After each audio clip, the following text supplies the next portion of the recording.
Nah, baik. Bismillahirrahmanirrahim. Assalamualaikum warahmatullahi wabarakatuh. Selamat sore, salam sejahtera, salam, om swastiastu, namo buddhaya, salam kebajikan. Kawan-kawan media yang saya hormati, saya bersama Pak Karwat Prof, kemudian Pak Karo Penmas dan Kabak Penum akan menyampaikan hasil sidang kode etik dengan pelanggar KBP ANP yang digelar 2 hari ya kan. Dari yang kemarin kita sudah melakukan sidang dari mulai jam 10 sampai kurang lebih jam 11 lebih lah, 13 jam. Kemudian hari ini kita mulai lagi ya pelaksanaan sidang dari jam 13.00 sampai dengan 17.29 atau 17.30 lah. Artinya bahwa sidang ini juga berjalan hampir 18 jam. Ya, kenapa cukup panjang?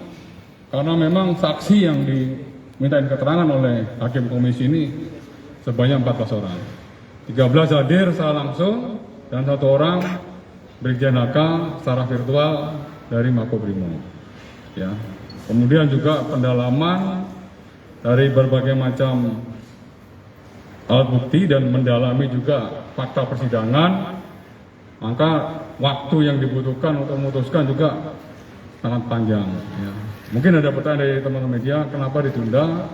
Ya kita memberikan kesempatan lah kepada hakim komisi ini, karena hakim komisi ini bekerjanya cukup maraton ya. Dari mulai kemarin terus, ya ini juga masih akan berlanjut dengan sidang-sidang kode etik yang lain.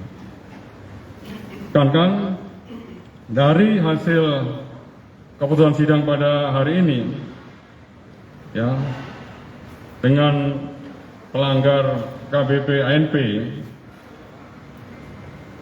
pasal yang dilanggar kembali saya sampaikan kepada teman-teman, yaitu pasal 13 ayat 1 PP RI nomor 1 tahun 2003 tentang pemberhentian anggota Polri, yunto pasal 5 ayat 1 huruf C, pasal 8 huruf C angka 1, kemudian pasal 10 ayat 1 huruf B, dan pasal 10 ayat 1 huruf F Peraturan Kepolisian nomor 7 tahun 2022 tentang kode etik profesi dan Komisi Kode Etik Polri.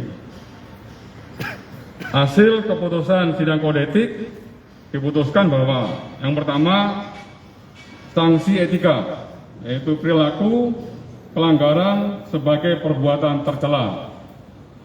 Yang kedua, sanksi administrasi. A. Penempatan khusus selama 28 hari dari tanggal 9 Agustus sampai tanggal 6 September. Maaf.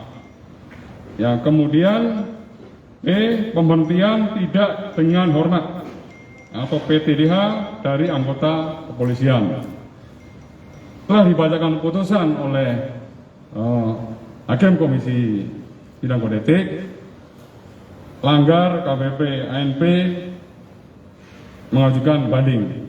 Ya, silakan, banding juga diatur di dalam Perpol nomor 7 tahun 2022 pasal 69, itu merupakan hak yang bersangkutan.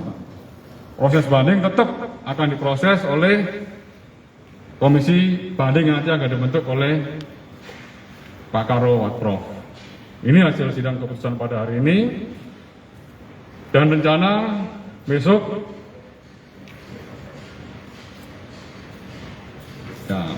besok akan digelar juga sidang kode etik AKP DC, ya. AKP DC atau AKP C ini tidak ada keterkaitannya dengan obstruction of justice. Ya, ini hanya pelanggaran kode etik yang diklasifikasikan, yang Pak Karo Prof sudah mengklasifikasikan yang berat, sedang, dan ringan. Ya, yang bersangkutan masuk kategori sedang, ya, masuk kategori pelanggaran sedang, dan besok akan digelar dan tentunya keputusannya menunggu besok. Ya, dan berikutnya juga nanti akan juga digelar beberapa sidang kode etik lainnya. Untuk terkait sidang kode etik obstruction of justice mungkin akan dilanjutkan minggu depan. Ya, ini yang pelanggaran-pelanggaran dulu, baru nanti yang terkait menyangkut soal obstruction of justice minggu depan lagi, karena pemberkasan juga masih terus berproses dan saksi-saksi juga yang dimintain keterangan juga cukup banyak. Ya, jadwal berikutnya tentunya akan saya sampaikan ke teman-teman sekalian. Ya, jadi itu teman-teman yang bisa saya sampaikan kegiatan sidang kode etik pada hari ini dengan pelanggar KPP ANP. Terima kasih.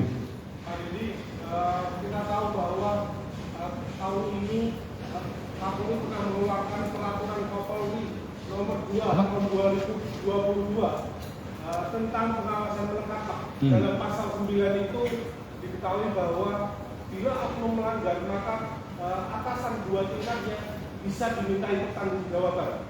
Nah, kita tahu bahwa Wadir Reskrimum itu kemudian saat ini sedang menjalani kode etik dan mungkin juga pidana. Bagaimana dengan 2 atasan di atasnya begitu Pak? Misal di Reskrimum dan juga Kapolda Metro, apakah juga akan dimintai pertanggungjawaban? Ya, itu ranahnya dari Itsus. Saya tidak berandai-andai. Saya menyampaikan semuanya dari fakta yang disampaikan oleh Itsus atau Propam ke saya. Ya, kalau misalnya itu ranahnya yang belum bisa disampaikan kepada saya tidak akan bisa menyampaikan ke teman-teman. Sama dengan materi penyidikan. Ketika materi penyidikan masuk pada materi penyidikan, saya tidak ada data dan fakta yang disampaikan oleh penyidik kepada saya juga tidak akan menyampaikan kepada teman-teman. Karena ranahnya harus betul-betul clear. Ya, pertanggungjawaban pidana pun demikian. Ya, orang per orang tentunya harus seizin daripada otoritas penyidik ataupun dari Propam. Ya, kita menunggu aja dulu hasilnya. Ya, oke? Pak, Ya. hasil pemeriksaan